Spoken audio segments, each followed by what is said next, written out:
indubtablement, amb esta sintonia i amb esta manera tan senzilleta que té ell d'entrar, entra ell i entra tot l'imperi romà. Secció d'història amb Vicent Llinares. Bona vesprada, bona vesprada. Vicent. Me falta, tindré que portar un carro. Sí, una quadriga, tu has de vindre... Per lo menos en 2 cavalls. Guapíssim. Sí. Atén-me. Dime. Ja tenim nom o què? No, jo el que ja tinc és presa una decisió. Endavant. A veure, el programa el dirigeixes tu, Sí. el feu vosaltres, vosaltres cobreu un sou a cada mes, Això sí. doncs busqueu el nom vosaltres. I d'anavant jo diré si sí o si no. Canviem les tornes, Tu canviem vols les que xerem tornes. d'això? Xerem d'això. No patis, que som-hi. Vale. Doncs anem pel tema d'avui, que entenc jo que també comença per l'imperi romà, com tot en aquesta secció. Doncs mira, els orígens no, però podríem lligar-ho bé. Veus? Perquè d'on ve la paraula feixista? No ho sé. En valencià ve de la paraula, dins de la família, de la paraula feix. Un feix, Ah, sí? un grapat. Un grapat? El feix, o el fascio, que diuen els italians, d'on prové? Prové del fasces, que és un símbol de poder i autoritat en l'antiga Roma, que Mussolini va adoptar tant per a posar-li nom al seu partit, el Partito Nazionale Fascista, com al seu grup paramilitar, que eren Sfacci Italiani di Combattimento. Anda que no, anda que no. O sea, fais, clar, de feix, sí. Clar. Me venia. Bueno, es fasques. Exacte. Aleshores, en realitat és un símbol d'unitat i poder de l'antiga Roma i consisteix en un grup de vares d'hom o de bedoll, Claro. en castellà és abedul, per si algú d'ahir no sap el que estem parlant, que estan nugades amb una destral que sobreïx. Clar. La Guàrdia Civil té un feix, un fasques en el seu logotip. Sí. Un feix de bitllets, diguem en Sí. valencià, un feix de blat, un feix de llenya, és un grapat. Sí, un grapat. sí, molt bé. Per tant, avui parlaràs d'italià. No. Ui! No, avui parlaré del nostre país i més concretament parlaré de Castelló i més concretament de la Plana Baixa on els feixistes italians van tindre un gran protagonisme. Faccetta nera, bella piscina, aspetta e spera che già l'ora s'avvicina. Perquè avui fa 87 anys, exactament fa 87 anys que va caure en mans de l'exèrcit franquista després de ser arrasat per l'aviació italiana i alemanya el poble de Nules. Calla.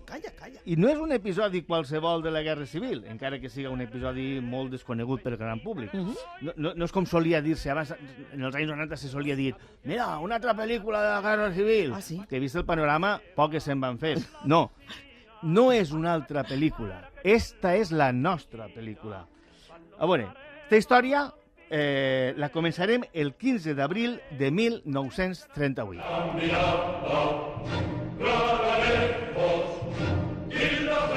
Eixe dia, l'exèrcit franquista arriba a Vinaròs i Benicarló provinent de Morella, és a dir, partixen en dos la zona republicana.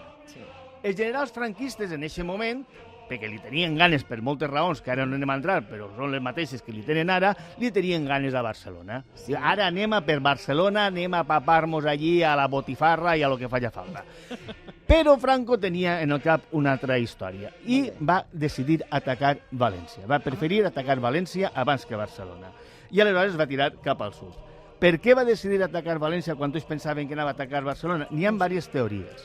La més extesa és que pensava que si atacava Catalunya, els francesos, que acabaven de veure com Hitler havia ocupat Àustria, podien intentar defensar-se contra ell i atacar des del nord les posicions franquistes. Els francesos no s'havien aliat amb la República, però eren amics.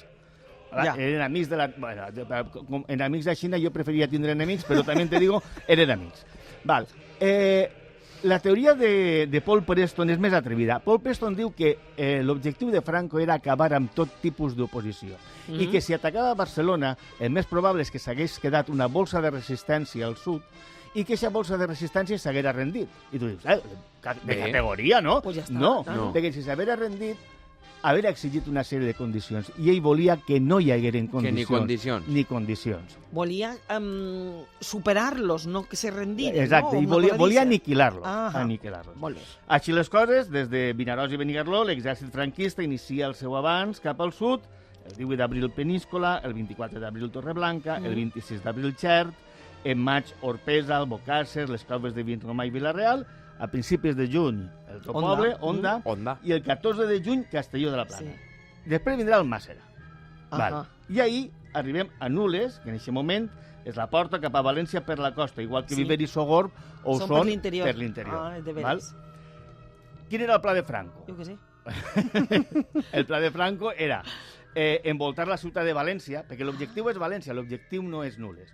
Era envoltar la ciutat de València. Nules és un camí per a plegar a Exacte. l'objectiu final. Era arribar a Nules, Sagunt, situar-se entre Sagunt i el Puig, per a la costa. I per l'interior, anar per Viver i arribar a l'Horta Sud. I tindre la ciutat envoltada pels dos flancs. Si me quieres escribir, ya saben mi paradero. Independentment d'això, Nules és un objectiu estratègic important per ser mateixa. Què té Nules? Què té Nules? Pues Nules té la Panderola, Les Clemenules. té una carretera nacional preciosa, Carretera Nacional, 1. té mar, Té mar, 2. està ben comunicada. Té tren, té tren. Les Clemenules. Les Clemenules. La taronja de Nules és molt... La taronja, en general, en la Guerra Civil, per al bàndol republicà és molt important, i la de Nules... També. També, o més. Per què? Perquè la taronja és el que està pagant les armes soviètiques. La taronja, bàsicament, és el que està pagant les armes soviètiques que comencen a arribar en el 37. I jo que estava insistint en les Clemenules perquè sí. No. Pues històricament tenien la seva importància. El problema de les taronges va ser que la no intervenció anglesa i francesa va permetre la sí intervenció alemanya i italiana, que piratejaven tots els vaixells de taronges que eixien de les costes valencianes i agarraven les taronges, les duien a Ceuta i Melilla, i des de Ceuta i Melilla Franco les venia a Anglaterra, que era el destí final, quina xirangronsa, sí, se quedava la pasta. O sigui, que eren per pagar una cosa i acabaven pagant tot. Sí, les taronges eren per pagar l'armament soviètic, però al final acabaven pagant l'armament alemany. Entenc. Ai, què vols dir, Marlene? Sí. Ai, posa-li un Vor der Kaserne, vor dem großen Tor, steht eine Laterne und Marlene Dietrich, cantant Lili Esta Marlene. cançó primer va ser himne una cançó de l'exèrcit alemany i després va ser de l'exèrcit aliat. Curiós, és curiós lo de Marlene Dietrich. 14 de juny Castelló, Sí. i des del maig ja l'aviació alemanya i italiana havia estat bombardejant intensament tots els pobles de Castelló, sobretot des de la costa, i a partir del dia 14, aquests bombardejos van a intensificar-se sobre Nules. Del 12 al 14 de juny els bombardejos seran terribles i part de la població fugirà a la mar, a la platja de Nules, pel camí del Cabeçol, a les casetes de la mar. Tots no, així va ser el problema, tots no. Casetes on, per cert, mesos abans havia estat refugiat Rafael Alberti. I el dia 16 de juny, aquest és el problema, serà el pitjor. 33 avions Junker de la Legió Còndor alemanya i altres tants de l'aviazione legionària, per això hem començat ahir, van bombardejar Nules fins a planar-lo. Més que a Guernica. O sigui, més aviació que a Guernica, la que va assolar Nules completament. O sigui, Nules és el Guernica d'ací? És el Guernica d'ací. És el Guernica d'ací, però jo crec que inclús pitjor que Guernica. El problema de Nules... Pitjor vols dir que la devastació va ser més gran. El problema de Nules és el mateix problema que tenim en Kiev, o el mateix problema que van tenir en Sarajevo en els anys 90.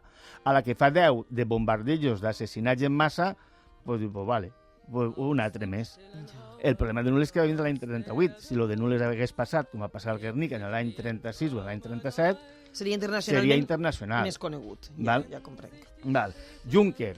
Juncker ara fan calefactors. Calefactor Juncker, el Brau fa mini-pimers, i Hugo Boss, que feia els uniformes, pues ara fa trajes per anar al club de golf.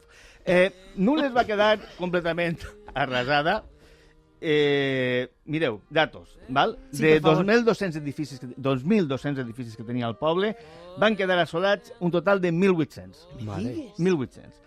Una cosa sí és... 400 en peu, ja van. Sí, una cosa sí és certa, perquè després parlarem d'això, és que el campanar de l'església el van destrossar els republicans. No l'església, el campanar. Direu, per què? Perquè des de dalt del campanar, si els republicans se retiraven, els nacionals podien jugar al pim-pam-pum.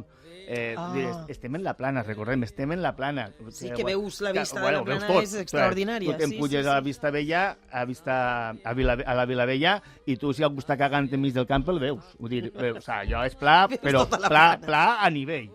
Val? Després, els historiadors calculen que el nombre de víctimes està al voltant de 300, que és molt semblant al que donen per al cas de Guernica. Si a algú li interessa, hi ha un molt bon fons documental de fotos i fins i tot de cine. I jo, això que estàvem parlant de Guernica, sempre fent aquest tema preparant el tema, pensava, imagina't que Picasso haguera pintat, en lloc del Guernica, haguera pintat el Nules. Si haguera pintat el Nules, no l'haguera fet en blanc i negre. És impossible pintar Nules en blanc i negre. L'haguera pintat en blau, en verd, en taronja. L'estany. Haguera estat superxulo. Sí. Bueno, ai, s'ho va perdre Picasso. s'ho va perdre Picasso. En tot cas, esta xefa de morts que vos he donat, curiosament, els primers que la donen són els franquistes, no els republicans. Van iniciar una campanya, només entrar en la ciutat, van iniciar una campanya per intentar tirar la culpa als republicans, igual que havien fet en el Guernica. Fake news. Very fake news. You are fake news. Fake news. Fake news. Tot el rato fake news. Tot el rato fake news. Des de la guerra de Cuba, fixeu-vos, des de la guerra de Cuba, els mitjans de comunicació havien jugat un paper molt important en les guerres. Però en la guerra civil, els mitjans de comunicació de masses tindran un paper fonamental. Especialment la ràdio, però també el cinema. Franco tenia por que les opinions d'estos mitjans de comunicació estrangers afectaren a l'opinió pública d'estos països. Que parlant dels francesos o de Gran Bretanya, que aplegara i que ens i que els francesos i anglesos obligaren, com havia passat als seus governs, a entrar en guerra. A intervindre, no? Clar, a intervindre en la Guerra Civil Espanyola. Per a que fer una idea, el dia 11 de juliol, això és el 8, el dia 11 de juliol ja hi havia equips de rodatge prenent imatges del poble per a fer les notícies. Ho sabem perquè l'equip que estava rodant va ser ferit per un obús i està documentat. Estaven rodant en Nules. Estaven rodant en Nules. N'hi ha imatges dels noticiers de Nules totalment destrossada i de soldats nacionals entrant a Nules enmig dels tarongers. És una imatge molt curiosa perquè no és la imatge que tenim de la Guerra Civil, d'un atac entre tarongers, però sí que hi ha. A més, sabem que els alemanys i els italians ho van destruir tot pels propis informes de la Legió Còndor que diuen quins dies, quants avions, quantes vegades van atacar i com ho van deixar tot. Va haver un moment... Està documentat complet i absolutament. Hi ha imatges, hi ha documents, hi ha de tot. Bé, després dels atacs aeris, que ja ho havien deixat tot ben planet, Nules serà bombardejada per l'artilleria franquista els dies 6, 7 i el mateix 8 de juliol, que és el dia que estem commemorant. Eixe dia, amb el cos de l'exèrcit de Galícia i 14 carros de combat, entraran a la ciutat. Recordem que l'objectiu no és Nules, No, era València. No, clar, València. Havies dit que era València, sí. Els republicans intentaran fer front al que queda del casc urbà, de dins de Nules, però ahir dins no ho aconsegueixen, no poden amb ells.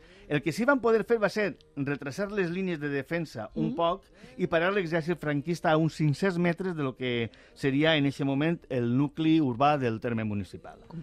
D'ahir la necessitat de volar el campanar. Ah, que estaves explicant a des. Clar, perquè si no hagueren volat el campanar i hagueren ficat les línies a 500 metres, allò hauria sigut com en la fira. Mira, peluche per la niña i la niña, com era allò de la muñeca. Clar, hagueren estat molt exposats, sí senyor. La batalla de Nules, sí? Diguem batalla de Nules perquè és el focus principal, però realment va ser una batalla en tot el front sud de l'avanç franquista. La batalla de Nules es va allargar fins al 25 de juliol, dia en què els franquistes pararen l'ofensiva. Ara vos diré per què. I eren derrotats clarament als voltants de Viver. És a dir, l'exèrcit franquista, que anava amb 14 tancs, així va ser derrotat. I va ser la segona vegada que la República li parava els peus als sublevats. La primera havia sigut Madrid. Porque de los franceses, porque de los franceses, porque de los franceses, mamita mía. Va ser una de les poques victòries republicanes en la Guerra Civil, la de Madrid, la de Nules i alguna més, per exemple, Terol i alguna més que n'hi ha per ahí. Però, clar, això també depèn de qui t'ho conte, no? I si fem cas al comunicat de guerra del 9 de juliol de l'exèrcit franquista, l'única cosa rellevant és que van perdre la ciutat.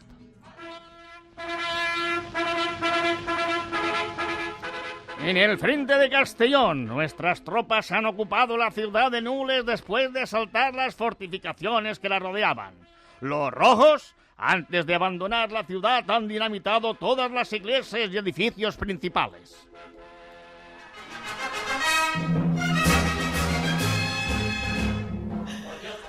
la versió del nodo, curiosa, interessant, però molt il·lustrativa. Sí, sonava de més igual que en les gravacions originals. Espectacular l'efecte que li has donat. Com veiem, Uau. així ja comença la campanya per expulsar-se la responsabilitat de la destrucció de Nules. Sí. Jo no he sido. Aleshores, les línies de resistència republicana al sud de Nules s'integraran en la major línia defensiva que va poder bastir la República en tota la guerra, que era la línia XYZ, que estava destinada només a defensar València. I aquesta línia, que anava des d'Almenara a Santa Cruz de Moya, en Conca, al llarg de més de 100 quilòmetres, no va ser mai traspassada per l'exèrcit de sublevats fins ja al final de la guerra. En tot cas, l'exèrcit republicà no es va rendir mai i va intentar recuperar aquestes posicions de Nules al llarg de tot el mes d'agost. Hi ha combats fins al 22 d'agost, hi ha combats intentant recuperar la ciutat. I ahir és quan Franco decideix construir tota una sèrie de blocaus. Què és això? Què són els blocaus? Els blocaus són bàsicament búnkers. Són búnkers, la paraula blocau ve de la Guerra d'Àfrica. En la Guerra d'Àfrica contra Abdelkrim, ja ho diré bé, l'exèrcit espanyol ja construïa blocaus per a tindre controlats determinats zones territorials i així se fan de formigó. En Àfrica eren de fusta, així se fan de formigó. Sona millor la paraula búnquer que blocao. Això també és de veres. Sí? A mi m'agrada més blocao. T'agrada blocao? Sí, a mi. Veig així una cassola. Però bueno, continua. Un blocao i un paso doble, un conyac. Correcte. Els blocaus, que són de formigó, es construeixen sobretot entre la costa i el poble. Si heu anat a Nules, dic que estan perquè jo vaig estar allí l'estiu passat, se poden visitar, estan en perfecte estat, estan restaurats, estan en el camí del Cabeçol, al costat mateixa de la carretera nacional, n'hi ha 3 perfectament. Me van comentar en l'oficina de turisme que n'havien descobert feia poc un altre entre la Villavella, diré bé? Vilavella, entre la Vilavella i Nules, però vaig estar buscant i no el vaig trobar. Però estos 3 sí que estan restaurats i se poden visitar. També és visitable la línia XYZ, les trinxeres de la línia XYZ per dalt de la Vilavella. Ara, no feu com jo. Jo vaig anar en xancles. Aneu en bones xiruques, perquè jo tot és pedra cara amunt i a meitat camí me'n vaig tenir que tornar. Anècdota i un poc d'humor negre. Allí, mentre estaven construint els blocaus i que portaven diners per construir, van dir, i si fem una piscina? I es van gastar 230.000 pessetes en fer-se una piscina allí els franquistes per pegar-se un bany perquè era estiu i feia calor. Així la pregunta que uno s'ha de fer quan està allí estudiant és per què Franco volia protegir eixa frontera sud, que teòricament era per atacar. Franco anava cap al sud. Per què de sobte decideix protegir i no atacar més? Se'n recordeu que vos havia dit que el 25 de juliol havia acabat la batalla i que vos havia dit, ara vos explicaré? Doncs perquè el 25 de juliol a Franco li hi un granet en el cul. És que comença la batalla de l'Ebre. Aleshores, té que començar a passar la gent del sud cap al nord.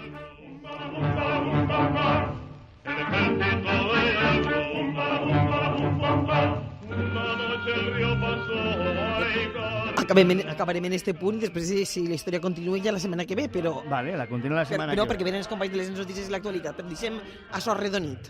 Vale, doncs tenim això, la batalla de l'Ebre, comença el 25 de juliol, la batalla de l'Ebre durarà fins a novembre, i on queden Nules, la Vilavella, Sogorb, Viver, queden just a l'altra banda. Si els republicans des de Catalunya ataquen per el nord, estos estan al sud. Aleshores, Franco vol protegir la frontera sud per a centrar-se en el gran atac que estava sofrint per el nord. I d'ahir que crea estos búnkers i esta línia defensiva. I la setmana que ve parlarem de com va quedar tot això i com va acabar este cuento, matar-i-ler-i-ler-i-ler, matar-i-ler-i-ler. Jo m'he sentit parlar molt de la batalla de l'Ebre i jo Nules ho tinc al costat de casa i no sabia tant. De fet... Vull dir-lo de la font del llibre Nules, un municipi estratègic. A la batalla de Llevant, bombardejos i supervivència de la població civil, escrit per Rosa Lleó, David Oliver i Alfredo Fornas i editat per Luggi. Sí, molt interessant si vos agrada la història militar, perquè a més conta les batalles en molt de detall i està molt, molt bé. simplement dir desconeguda. És que un dels noms de la batalla, entre els historiadors, és la batalla desconeguda. Perquè vegues que no vas desencaminada. Ai, moltes gràcies, en Vicent Llinares. Deixa de ser desconeguda i amb els nostres companys de serveis informatius ara sabrem de l'actualitat de tot el que va passant. Correcte. Todos humanos, los romanos y los cristianos. Perquè tu, tot comença per la història de Roma. I després, la tercera hora del programa. Vinga. Columnas construyeron mientras vivieron. Columnas construyeron.